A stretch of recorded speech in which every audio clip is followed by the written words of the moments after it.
ஆனால் ஒரு ஸ்திரீயின் மானத்திற்கு பங்கம் விளைவிக்கும் செயல் என்றும் மன்னிக்கத்தக்கதல்ல. இது எனக்கு இழைக்கப்பட்ட அவமானத்திற்கான பழி அல்ல. இது அகிலத்தில் வேதனையில் வாடும் பெண்களுக்கான நியாயம். அவர்களின் நியாயம் தோல்வியுறக்கூடாது. இப்போதும் வாய்ப்புள்ளது. உனது பாவத்திற்கு பிராயச்சித்தம் வேண்டி தண்டனையை ஸ்வீகரிப்பாயாக.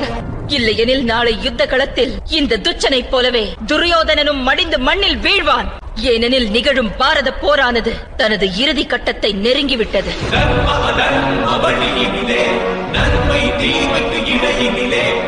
பரத கண்டம் எனும் இந்த பூமியில் தர்மமானது நிச்சயம் ஸ்தாபிக்கப்படும். நிச்சயம் அச்செயல் நடக்கும்.